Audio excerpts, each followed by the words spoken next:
నగరంలో కురిసిన భారీ వర్షంతో ఇటు జంట జలాశయాల్లో ఇటు హుస్సేన్ సాగర్లో భారీగా వరద నీరు చేరుకుంది. దీంతో అటు జంట జలాశయాలతో పాటు ఇటు హుస్సేన్ సాగర్ ప్రమాదకర స్థాయిలో ప్రవహిస్తున్నాయి. దీంతో ఒకవైపు జంట జలాశయాలకు జలమండల అధికారులు వరద హెచ్చరిక ఇప్పటికే జారీ చేశారు. ఇంకోవైపు హుస్సేన్ సాగర్లో కూడా అదే పరిస్థితి ఉన్నది. ప్రస్తుతం నేను హుస్సేన్ సాగర్ దగ్గర ఉన్నాను. విజువల్స్లో చూసుకోవచ్చు.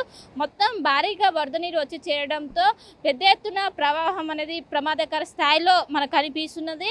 జనరల్గా 513 పాయింట్ దగ్గర మన ఫుల్ ట్యాంక్ లెవెల్ ఉంటుంది. ఇప్పటికే 513 పాయింట్ అక్కడికి చేరుకోవడంతో ఇప్పటికే ఫుల్ ట్యాంకులు ఇక్కడ ఉన్నటువంటి ఎవరైతే పరిసర ప్రాంత ప్రజలు ఎవరైతే ఉంటారో వాళ్ళకి ఇప్పటికే హెచ్చరికలు జారీ చేశారు. వాళ్ళు ఖచ్చితంగా జాగ్రత్తగా ఉండాలంటూ కూడా ముందస్తుగా అప్రమత్తం చేశారు. ఎందుకంటే ఏ క్షణమైనా గేట్లు వదిలితే వాళ్ళని సురక్షిత ప్రాంతాలకు తరలించాలంటూ కూడా ఇప్పటికే సూచనలు జారీ చేశారు.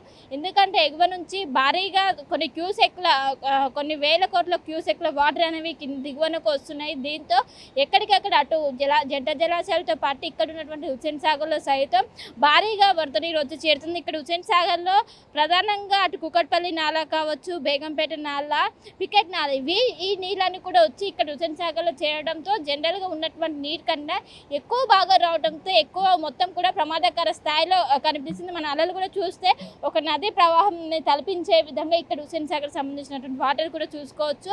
ఆ పోర్స్ అనేది ఎక్కువగా ఉండడం వల్లే మనకు నురుగు అనేది ఫామ్ అవుతుంది. దీంతో చూసుకోవచ్చు ఏ విధంగా ఎంత ప్రమాదకర స్థాయిలో ఇక్కడ హుస్సేన్ సాగర్ ప్రవహిస్తుందో.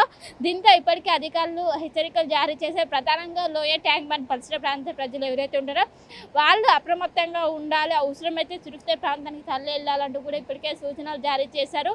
ఇంకోవైపు రానున్నటువంటి 3 నుండి 4 రోజుల పాటు కూడా ఇటు రాష్ట్ర వ్యాప్తంగా ఎక్కడ కూడా మనకి వర్ష ప్రభావం అనేది కనిపించడం లేదు. కానీ ఇటు సిటీలో వచ్చేసరికి మాత్రం దాదాపు 10 సెంటీమీటర్ల పైగా వర్షపాతం నమోదవుతుంది.